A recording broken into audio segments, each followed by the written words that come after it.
সালামু আলাইকুম দর্শক। আমরা আজকে চলে আসলাম চট্টগ্রাম পতেঙ্গায়। বিশাল এই সাগর পাড়, অসাধারণ সৌন্দর্যের মনোমুগ্ধকর এই দৃশ্য উপভোগ করার জন্য আমরা আজকে সমুদ্র সৈকত চট্টগ্রাম পতেঙ্গা। এখানে বিশাল এই সাগর পাড় আসলে আপনার মনকেও অনেক বিশাল করে তুলবে।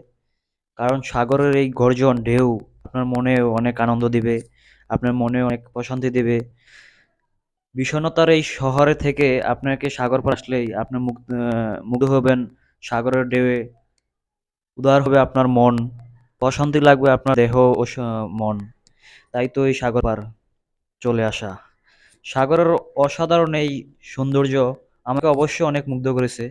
তার এই ধারাবাহিকতা আমরা আজকে এই সাগরের পাড়ে হাঁটবো, ঘুরবো, দেখবো, অনেক এনজয় করবো, মজা করব। যাই হোক, আসলে এখানে আইসে অনেক ভালো লাগছে। কারণ দীর্ঘদিন ধরে আমরা শহরের ভিতরে বন্দি। এখানে বন্দি থেকে মনটাও অনেক খারাপ ছিল, যার কারণে সাগর পাড় আসা। এখানে আইসা দেখলাম পড়ন্ত বিকালে অনেক লোকজন আছে, সবাই ঘুরতেছে, হাঁটতেছে, চলাফেরা করতেছে। তা আমরাও আজকে এই বিকালটা এই সাগরের পাড়ে হাঁটবো, ঘুরবো, দেখবো, নানান কিছু উপভোগ করবো। তা আমরা আজকে আছি চট্টগ্রামের পতেঙ্গায়।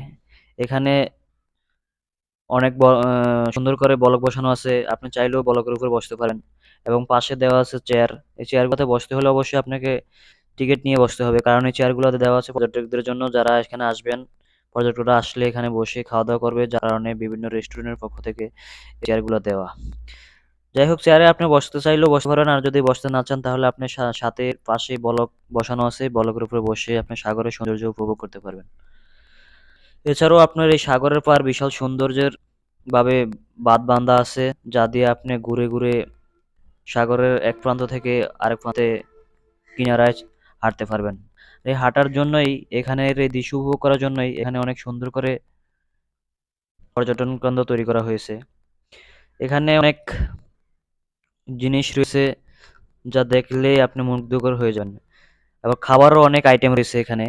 আপনার যে ধরনের খাবার পছন্দ সে অনুযায়ী এখানে আপনি অর্ডার করে খাইতে পারবেন।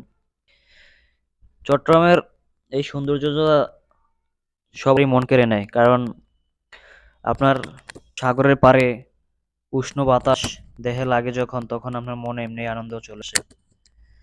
একটা গানে আছে যে, ভালো লাগে না শহরে তাই তো আসলাম সাগরে, তাই তো আসলাম সাগরে। তেমনি আমরাও আজকে সাগরের পাড়ে চলে আসলাম। সাগরের এই উষ্ণ বাতাস, নদীর ঢেউয়ের গর্জন, পরন্ত বিকালের যে সৌন্দর্য, তা নিজের চোখে না দেখলে কখনোই বিশ্বাস করার মতো নয়। আমরা এই পরন্ত বিকালে ছায়ায় আমরা আজকে হাঁটতেছি। পতেঙ্গার এক প্রান্ত থেকে অন্য প্রান্তের উদ্দেশ্যে রওনা হয়েছি। এখানে প্রতিমধ্যে অনেক কিছু দেখতেছি। ঝিনুকের নানান ধরনের জিনিস এখানে বিক্রি করা হচ্ছে। এছাড়াও ঠান্ডা পানির ব্যবস্থা আছে।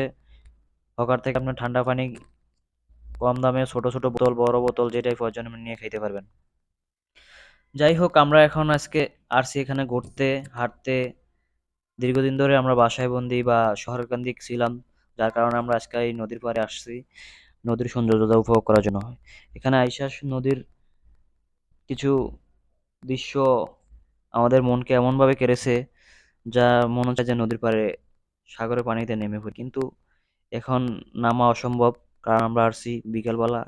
এই টাইমে নদীতে নামা যায় অবশ্য, কিন্তু তবুও আমরা নামবো না। আমরা এই পাহাড়ের কিনারে হাঁটবো, ঘুরবো। ভালো লাগলো। যাই হোক, আমরা আজকে নদীর পাড়ে আসছি এই পতেঙ্গাতে।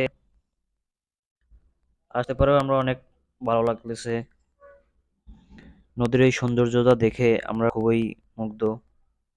কারণ পড়ন্ত বিকালে এই গরমের ভিতরে হাঁটতে অনেক খুব মজা। আমরা এখন কিছু বাদাম দেখতে পারছি, এখান থেকে আমরা কিছু বাদাম নেব।